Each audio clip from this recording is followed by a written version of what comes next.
محترم بھائیوں، عزیزوں اور قابل احترام بہنوں اور بیٹیوں، امیر المومنین عمر بن خطاب رضی اللہ عنہ کے حالات۔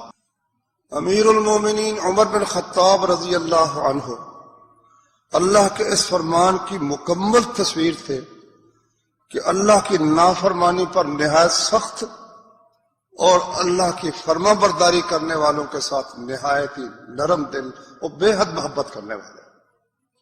اللہ تعالیٰ انسانوں کو تیار کرتا رہتا ہے، ان کے خواب و خیال میں بھی نہیں ہوتا کہ اللہ تعالیٰ نے ہم سے کیا کام لینا ہے، مگر ان کو جس طرح اللہ نے موسیٰ علیہ السلام سے فرمایا وَاصْطَنَعْتُكَ لِنَفْسِي، اے موسیٰ میں نے تجھے اپنے لیے خاص طور پر تیار کیا۔ کس طرح؟ ان کو یعنی پانی میں صندوق میں ڈال کر پھینکا گیا، فرعون کے گھر میں پرورش ہوئی کہ کسی قوم کی سربراہی کے لیے جن علوم و فنون کی ضرورت ہے وہ اس وقت کے حکمران کے گھر میں بیٹے کی حیثیت سے ان کو سکھایا جائے، لکھنا پڑھنا سب کچھ۔ موسیٰ علیہ السلام یعنی ابتدا سے پھر ہجرت کا معاملہ، ہاں جی، اور پھر ایک پردیس میں جا کر بکریاں چروائیں 10 سال اللہ نے کہ یہ بکریوں جیسی جو مخلوق ہے یہ ایسی عجیب ہے کہ ذرا سختی کرو تو مر جاتی ہے اور نرمی کرو تو بکھر جاتی ہے۔ اب ان کو کنٹرول کرنا، جو ان کو کنٹرول کر سکتا ہے وہ اللہ کے فضل سے انسانوں کو بھی کر سکتا ہے۔ اس لیے اللہ تعالیٰ نے نبی کریم صلی اللہ علیہ وسلم نے فرمایا کہ کوئی نبی ایسا نہیں گزرا جس نے بکریاں نہ چرائی، پہلے یہاں ان کی تربیت ہوتی۔ تو فرمایا، کسی نے پوچھا یا رسول اللہ آپ نے بھی چرائی ہیں؟ کہا ہاں میں نے بھی چرائی ہیں۔ مکے والوں کی کسی کی بکریاں تھیں، اپنی تو غربت تھی، بے پناہ غربت تھی، والد فوت ہو گئے، والدہ بھی فوت ہو گئی، تو چچے کے گھر تھے، چچا بھی غریب تھا، خاندانی شرافت بڑی تھی، روب بھی بڑا تھا، عزت بھی بہت تھی، مگر غربت تھی۔ تو اس غربت میں یتیم بھتیجے کا بھی ان پر بوجھ تھا۔ بھتیجے نے بچپن میں ہی بکریاں چرانی شروع کر دی، اور میں چند قیرات میں لیتا تھا، بکریاں چراتا تھا۔ تو یہ لوگ جو تھے رسول اللہ صلی اللہ علیہ وسلم کے ساتھی، جاہلیت میں ان کی بہت اللہ تعالیٰ نے تربیت کر دی تھی اور اس کام کے لیے تیار کر دیا تھا جو ان کے سر پر اللہ تعالیٰ نے ڈالنا تھا، وہ شروع سے لے کر ان کی تربیت ایسی ہوئی۔ امیر المومنین عمر بن خطاب رضی اللہ عنہ یہ بنو عدی قبیلے کے تھے، اور 10ویں باپ پر کعب بن لؤی رسول اللہ صلی اللہ علیہ وسلم کے بھی 10ویں دادا، یعنی حضرت عمر کے 10ویں دادا ہیں، اور نبی کریم صلی اللہ علیہ وسلم کا نسب بھی کعب بن مالک سے جا کر ملتا ہے، کعب بن لؤی سے۔ تو والدہ ان کی وہ بنو مخزوم سے تھی، یعنی ابو جہل اس کا چچا ذات بھائی تھا۔ بعض تو کہتے ہیں کہ ابو جہل ماموں تھا، سگا ماموں نہیں تھا، یعنی حضرت عمر کی والدہ اور جو ہے وہ چچا ذات بہن تھی ابو جہل کی، یہ رشتہ ان کے ساتھ بھی تھا، ابو جہل کے ساتھ۔ خالد بن ولید بھی بنو مخزوم سے تھے، ان کے ساتھ بھی رشتہ تھا جناب امیر المومنین عمر بن خطاب کا۔ بہرحال قریش سے کوئی نہ کوئی کہیں نہ کہیں کچھ ان کا تعلق بنتا تھا، جیسے کہ رسول اللہ صلی اللہ علیہ وسلم کا ہر خاندان سے کوئی نہ کوئی تعلق تھا۔ تو اللہ تعالیٰ نے ان کو بڑا قد عطا کیا تھا۔ کہتے ہیں، لکھا کتاب میں، کہ جب کسی مجمع میں ہوتے تو اس طرح نظر آتے تھے جس طرح دوسرے لوگ پیدل جا رہے ہیں اور یہ شخص کسی سواری کے اوپر سوار ہے، اتنا قد تھا، بڑا اونچا قد تھا امیر المومنین۔ کئی لوگوں نے ایک بات بنائی ہوئی ہے، کل طویل احمق الا عمر، ہر لمبے قد کا آدمی بیوقوف ہوتا ہے سوائے عمر کے۔ یہ بالکل ہی فضول بات ہے، کئی لمبے لمبے لوگ بڑے بڑے ذہین گزرے ماشاءاللہ۔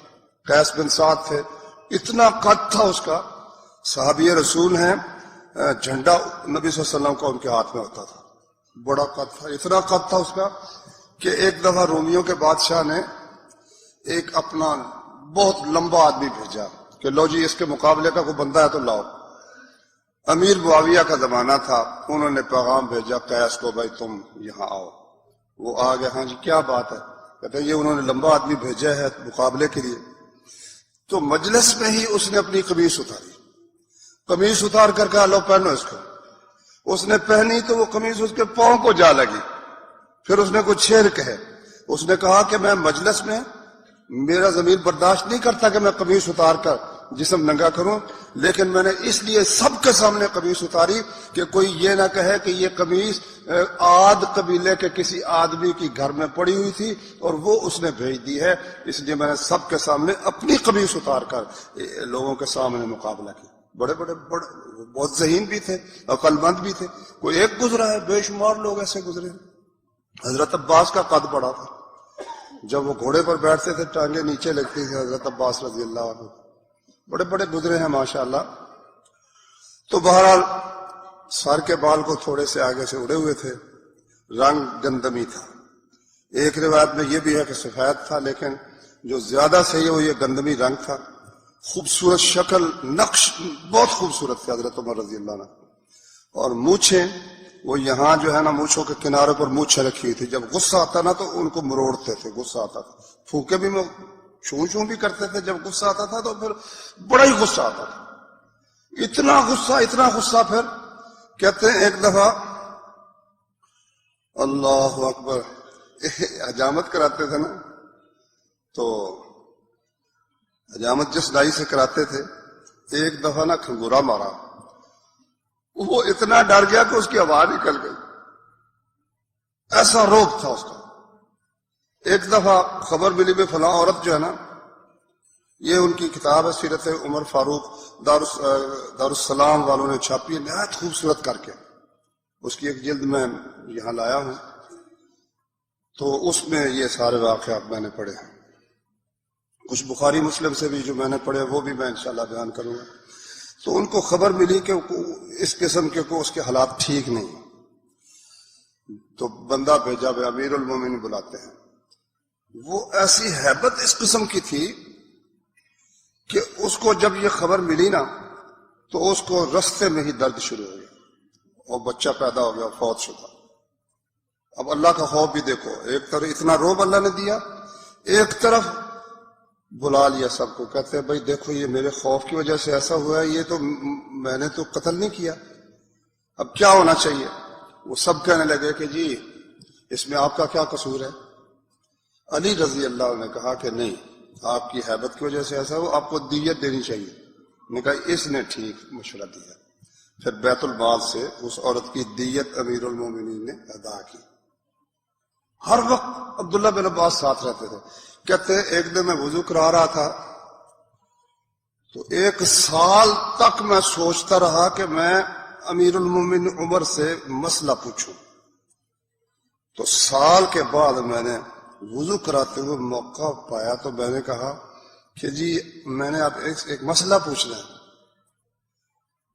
تو کیا مسئلہ ہے؟ وہ جو قرآن میں ذکر ہے کہ وہ 2 عورتیں جنہوں نے رسول اللہ صلی اللہ علیہ وسلم کے خلاف کوئی تدبیر چال چلی تھی، وہ کون تھی؟ اور میں سال ہو گیا آپ سے نہیں پوچھ سکا. کہ افسوس ابن عباس، تجھے جب ضرورت ہو مجھ سے پوچھ لیا کر. پھر وہ قصہ سارا بیان کیا کہ وہ ایک عائشہ تھی اور ایک حفصہ تھی رضی اللہ عنہما. سورہ تحریم میں وہ واقعہ سارا اللہ نے ذکر فرمایا.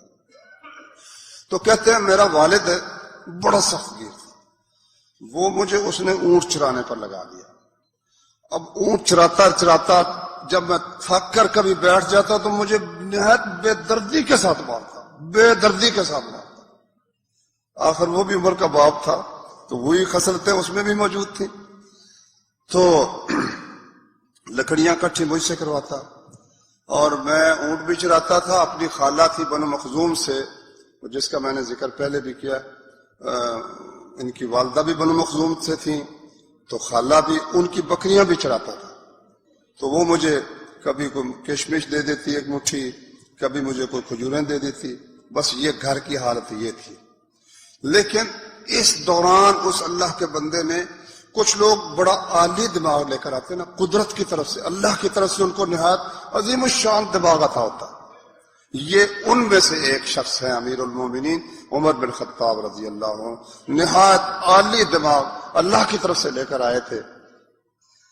تو اسی دوران ایسے باپ کی موجودگی میں اب وہ پہلوانی بھی کرتے تھے، شعر شاعری میں بھی، اور تجارت بھی کرتے تھے۔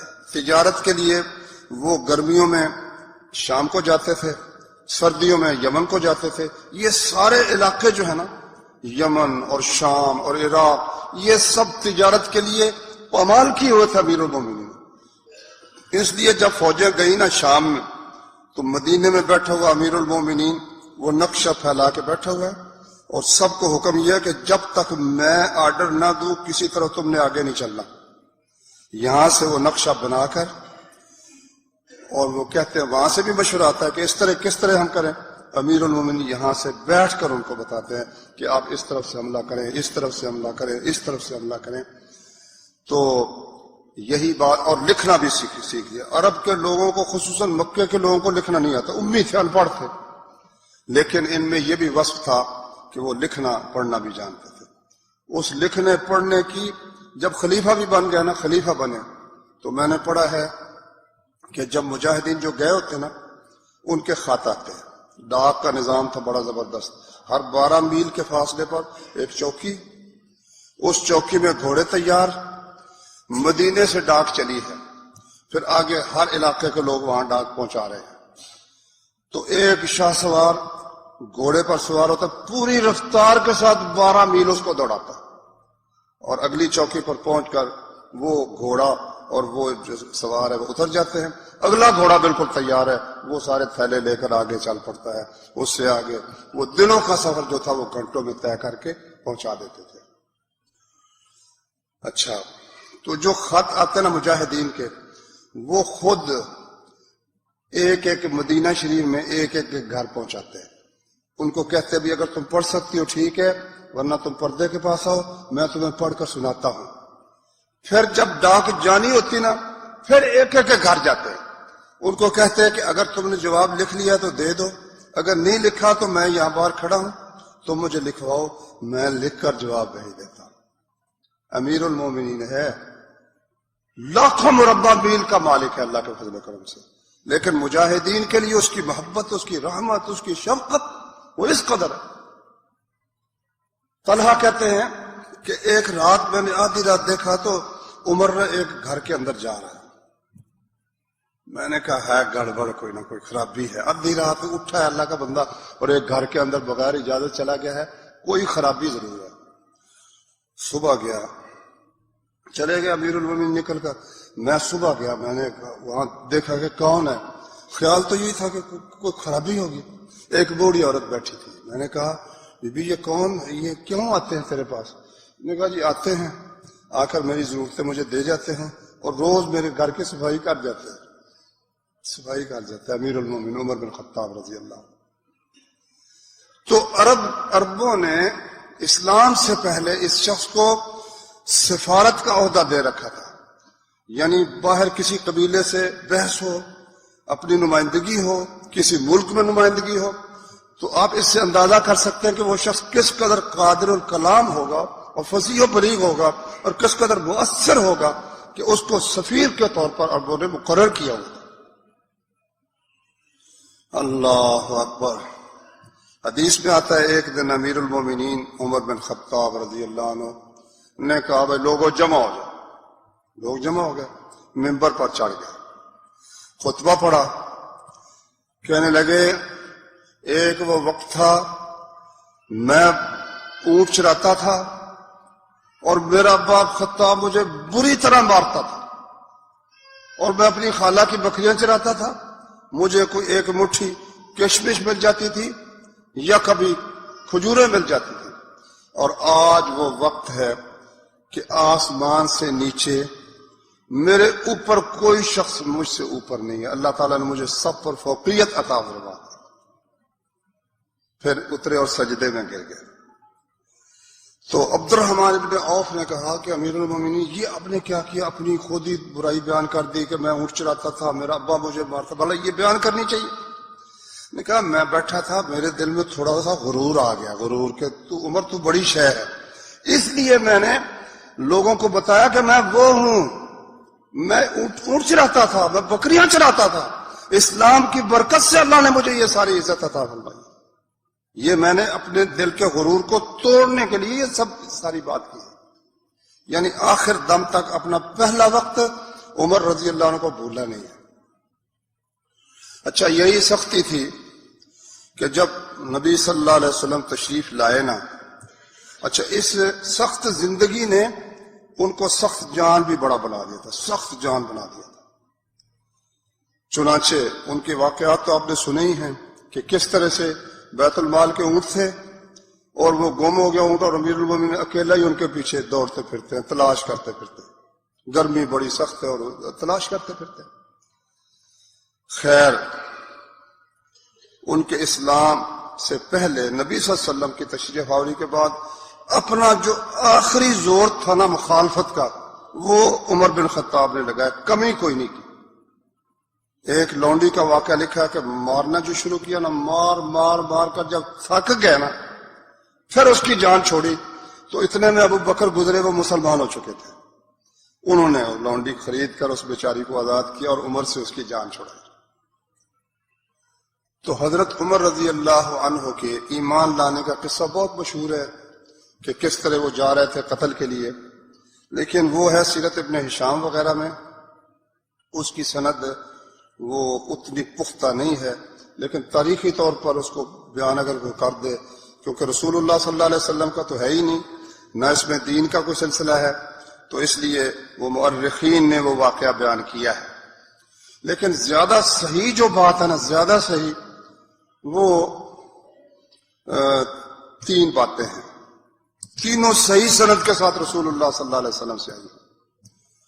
ایک تو یہ ہے کہ ترمذی شریف میں حدیث ہے، ہاں اس سے بھی پہلے کا ایک واقعہ ہے کہ جس دن حبشے کی ہجرت ہوئی نا، حبشے کی ہجرت ہوئی، 80 مرد اور عورتیں وہ وطن چھوڑ کر جب تنگ آ گئے سختیوں سے، تو انہوں نے رسول اللہ صلی اللہ علیہ وسلم سے شکوہ کیا.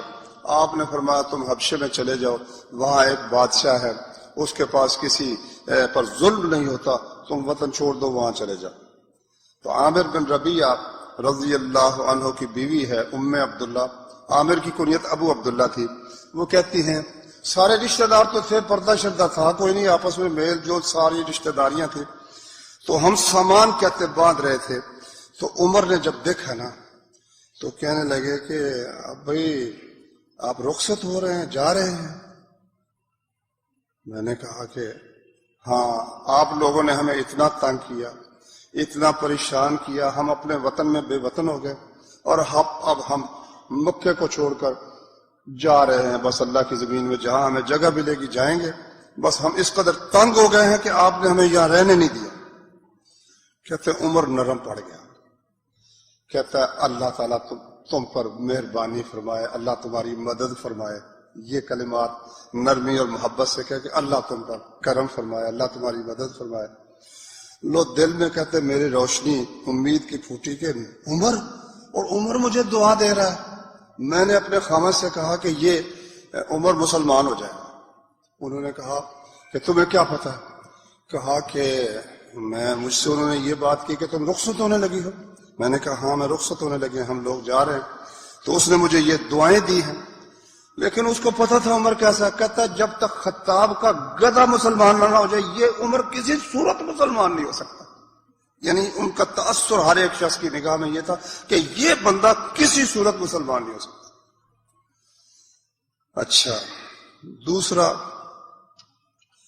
ترمذی میں صحیح سند کے ساتھ یہ موجود ہے کہ رسول اللہ صلی اللہ علیہ وسلم نے اللہ تعالیٰ سے دعا کی، اللہم اعز الاسلام باحب الرجلین الیک، کہ یا اللہ یہ جو دو آدمی ہیں جو ان دونوں میں سے تجھے زیادہ پیارا ہے نا، اس کے ذریعے سے اسلام کو عزت عطا فرما.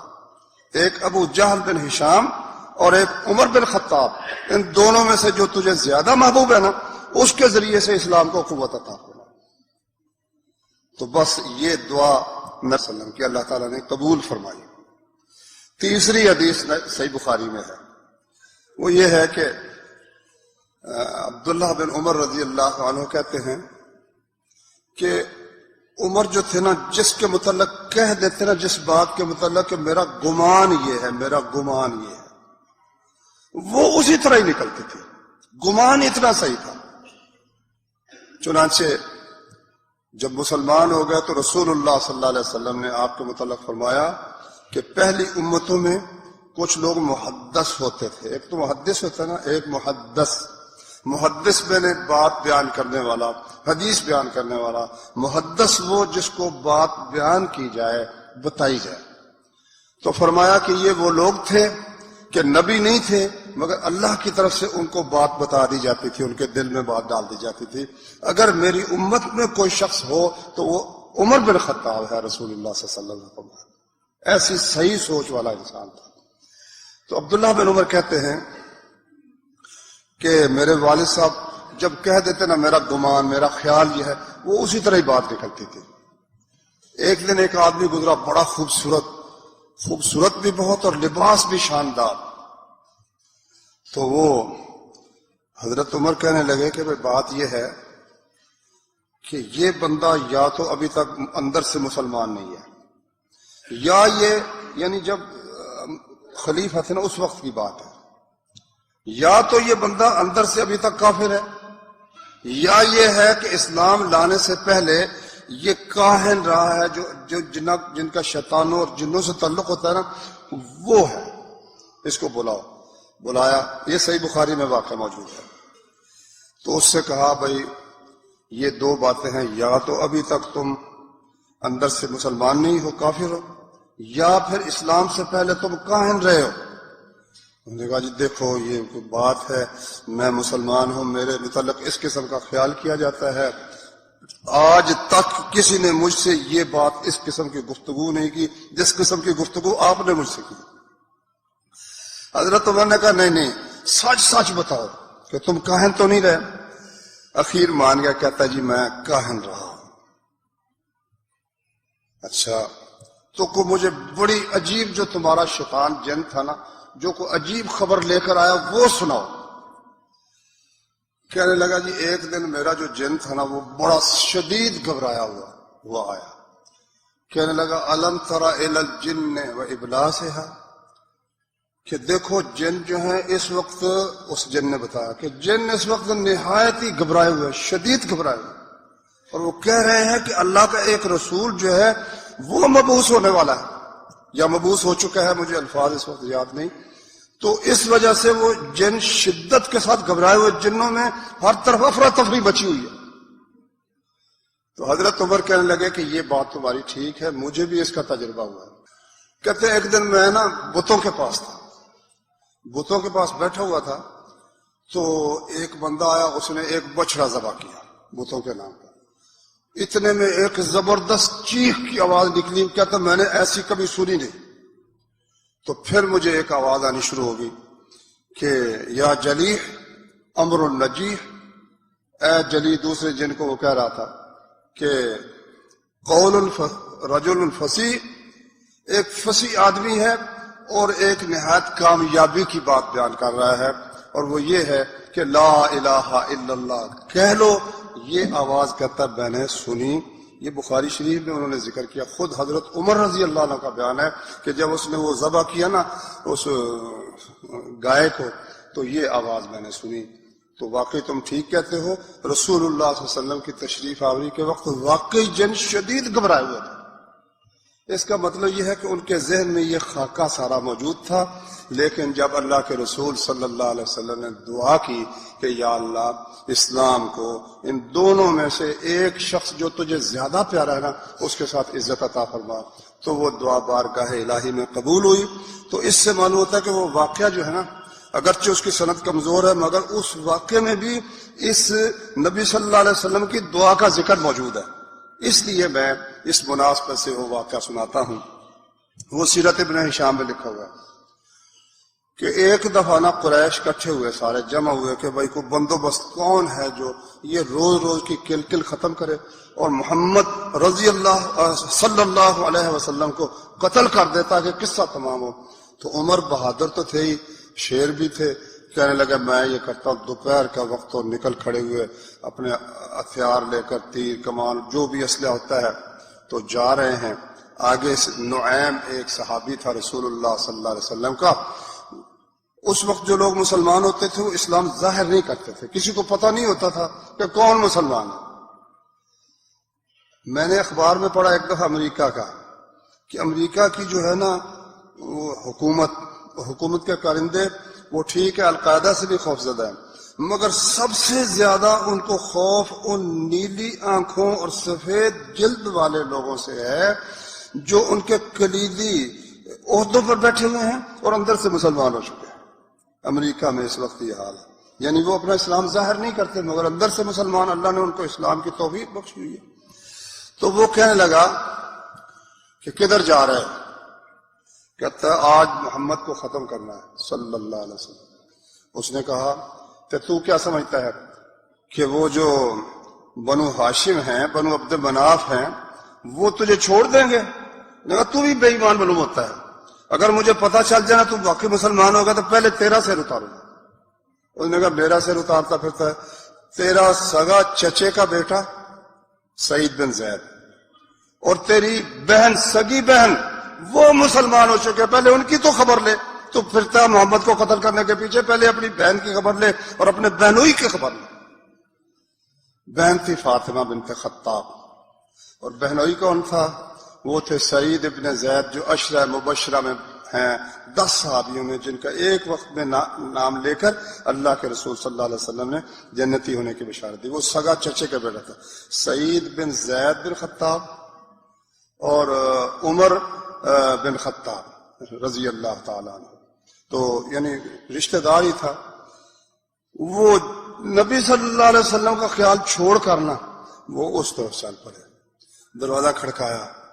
اس وقت خباب رضی اللہ عنہ قرآن پڑھانے کے لیے گھر آئے ہوئے تھے اور ایک واقعے پر سورۃ طٰہٰ لکھی ہوئی تھی، وہ کھول کر پڑھ رہے تھے اور میاں بیوی پاس ان سے سیکھ رہے تھے۔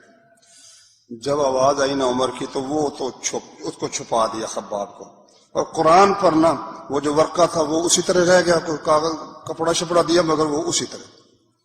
تو آیا تو کہا یہ کیا ہے؟ کہ کچھ نہیں۔ کہا نہیں تو بے دین ہو گیا، پہلے پکڑا نا بہنوئی کو تو اس کو مارنا شروع کیا، تو بہن بچانے کے لیے بڑی اس کو بھی تھپڑ مارا، اس کا خون نکلنا شروع ہو گیا۔ اس نے کہا کہ عمر جو مرضی کر لے، اب دل میں اسلام آ گیا ہے، اب تو اس کو کسی صورت نکال نہیں سکتا۔ ادھر زخمی بہن ادھر اتنی دلیری سے رہی، مجھے مار بھی دو نا تو یہ نہیں ہو سکتا کہ اب اسلام سے میں پھر جاؤں۔ لو نرم پڑ گیا، عمر نرم پڑ گیا۔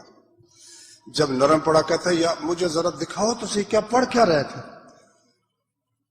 تو بہن نے کہا کہ تو ہے مشرک، پلید ہے، انما المشرکون نجس، تو پلید ہے، یہ قرآن ہے، اس کو ہاتھ تم نہیں لگا سکتے، پہلے غسل کرو پھر ہاتھ لگانے دیں۔ غسل کیا اس نے، اتنے میں نا پہلے قرآن دیتے ہی نہیں تھے نا، انہوں نے کہا نہیں کوئی نہیں، ہم نے نہیں دینا۔ نے کہا میں دیکھنا چاہتا ہوں، پڑھنا چاہتا ہوں، مجھے دکھاؤ تو صحیح۔ لو جی وہ جو خباب تھے وہ بھی نکلا، اس نے کہا ابشر، خوش ہو جاؤ۔ نبی صلی اللہ علیہ وسلم نے 3 دن پہلے سوموار کے دن دعا کی تھی، سوموار کے دن دعا کی تھی کہ یا اللہ ان 2 بندوں میں سے جو تجھے زیادہ پیارا ہے نا اس کے ذریعے اسلام کو عزت عطا فرما، ایک ابو جہل اور ایک عمر بن خطاب۔ تو اللہ کے رسول کی دعا تیرے بارے میں قبول ہو گئی ہے۔ لو سورۃ طٰہٰ پڑھی نا، پڑھتے پڑھتے جب آیا نا کہ موسیٰ علیہ السلام کو اللہ نے کہا اننی انا اللہ لا الہ الا انا، میں اللہ تجھ سے مخاطب ہوں، میرے سوا عبادت کے لائق کوئی نہیں۔ تو عمر کہنے لگے کہ مجھے نبی صلی اللہ علیہ وسلم کے پاس لے چلو۔ اب وہ ڈرے ہوئے تھے، بہت تھے، انہوں نے کہا نہیں وہاں نہیں جانا۔ اس نے کہا میں قائل ہو گیا ہوں، مجھے لے چلو۔ لو جی وہ ہمارے خطیب تو پھر اس کو بڑھاتے بھی ہیں، کہتے ہیں پھر فاطمہ نے گلے میں ڈالا ایک صافہ اور اس کو پکڑ کر، یہ آگے تھوڑا سا مثالہ بھی ہے۔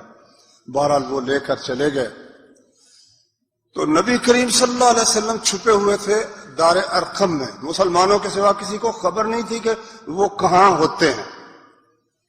تو وہاں لے گئے، دروازہ کھڑکا۔ 3 دن پہلے حضرت حمزہ مسلمان ہوئے تھے، 3 دن پہلے، حضرت عمر سے 3 دن پہلے مسلمان ہوئے تھے۔ دروازہ کھڑکایا تو جب انہوں نے دیکھا تو عمر ہے، سارے شدید خوف زدہ ہو گئے کہ پتہ نہیں کیا بنے گا، ہتھیار مکمل لگائے ہوئے ہیں، تیر کمان بھی ہے، نیزہ بھی ہے، تلوار بھی ہے۔ تو ایک عمر آیا، عمر آیا، عمر آیا۔ حمزہ بھی شیر تھا، اللہ کے رسول صلی اللہ علیہ وسلم نے یہ اسد اللہ، اللہ کا شیر ہے۔ اس نے کہا تو عمر آیا تو ہو کیا گیا، اگر انسان بن کر آئے گا تو ٹھیک ہے، مسلمان ہوگا تو، ورنہ اسی کی تلوار سے ہم اس کا سر اتار دیں گے، آنے دو اس کو۔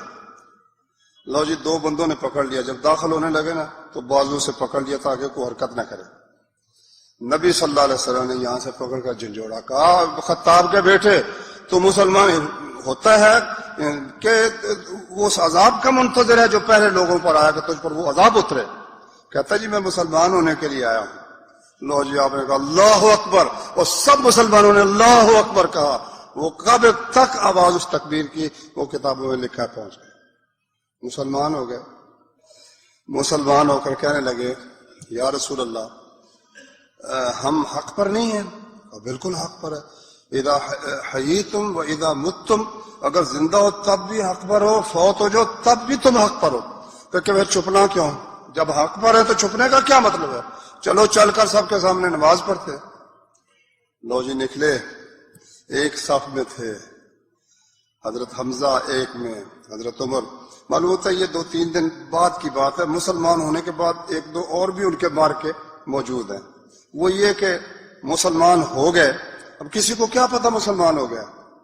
کہتے میری خواہش یہ تھی کہ میں نے دیکھا جو مسلمان ہے کسی کو مارا جا رہا ہے، کسی کو پیٹا جا رہا ہے، تو میں بالکل آرام سے ہوں۔ تو میں سب سے پہلے گیا اپنے ماموں کے گھر، ابو جہل، دروازہ کھڑکایا، وہ نکلا، ہاں کیا بات ہے بھائی؟ میں مسلمان ہو گیا ہوں۔ نے کہا واقعی؟ کہا بالکل۔ کہا نہیں یہ ٹھیک نہیں کیا تم نے۔ کہا کہ ٹھیک کیوں نہیں کیا؟ ٹھیک کیا نا۔ کہتا کہ اچھا تم، اس نے دروازہ بند کے پیچھے چلا گیا، واپس چلا گیا، کچھ نہیں کہا۔ پھر ایک اور سردار تھا، اس کا جب ہوا کھڑکایا دروازہ، وہ نکلا، میں مسلمان ہو گیا ہوں۔ انہوں نے کہا واقعی؟ واقعی۔ کہتا ہے ایسا تجھے نہیں کرنا چاہیے تھا۔ اس نے بھی دروازہ بند کر لیا، پیچھے ہٹ گیا۔ اچھا، میں نے کہا بھائی اب لوگوں کو کیسے پہنچو؟ میڈیا کا بڑا، اب تو میڈیا جس کو اٹھا لیتا ہے۔ اس وقت کا میڈیا تلاش کیا عمر نے کہ میڈیا اس وقت کون ہے، سب سے زیادہ جو بات پھیلاتا ہے نا وہ کون ہے؟ انہوں نے کہا جمیل ایک شخص ہے، اس کو جو بات مل جاتی پھر وہ بڑی پھیلاتا ہے۔ اس نے اس کو بلا کر کان میں کہا جمیل ہے میں مسلمان ہو گیا ہوں۔ وہ سیدھا ہی گیا کعبہ شریف میں، مجلسیں لگی ہوئی تھی قریش کی، اور اس نے کہا خطاب کا بیٹا بے دین ہو گیا ہے، بے ایمان ہو گیا ہے۔ لو جی لوگ، میں نے کہا بے ایمان، میں مسلمان ہو گیا ہوں، تو کہتا بے دین ہو گیا، میں مسلمان ہوں۔ مگر کون سنتا تھا؟ لوگ کٹھے ہو کر انہوں نے حملہ کیا نا، مارنے لگے تو عتبہ بن ربیعہ کہتا میں نے پکڑ کر نیچے لٹا لیا اور اس کی آنکھوں میں دونوں انگلیاں چبھو دیا، وہ چاں چاں کرتا، سارے پیچھے ہٹ گئے، ایک بھی پیچھے، دوسرا بھی پیچھے۔ تو اس کو انہوں نے مجھ سے چھڑا لیا۔ اب جو آگے بڑھنا شروع کرتا نا، دوسرا لوگ ٹھہر جا کے مرنا ہی ہے جا کے۔ لو جی کہتا ہے پھر وہ مجھے مارتے رہے، میں ان کو مارتا رہا شام تک، تھک تھکا کر کہتا میں بیٹھ گیا۔ میں نے کہا اچھا جو مرضی تمہاری کر لو۔ عبداللہ بن عمر کہتے ان کے بیٹے کہ میں چھت پر کھڑا تھا، میں یہ سارا منظر دیکھ رہا تھا، تو ساری خلقت بے شمار، اتنے میں ایک آدمی آیا، ریشمی اس نے لباس پہنا ہوا تھا اور بوٹے نکلے ہوئے تھے، نقش و نگار، اور بڑا خوبصورت اور معزز۔ میں نے کہا کیا ہوا ہے، کیا بات، کیوں کٹھے ہوئے ہو؟ کہہ رہا خطاب کا بیٹا بے دین ہو گیا۔ تمہیں کیا ہے، جاؤ نکل جاؤ، کوئی اس کو کچھ نہ، خبردار کوئی نہ کہے۔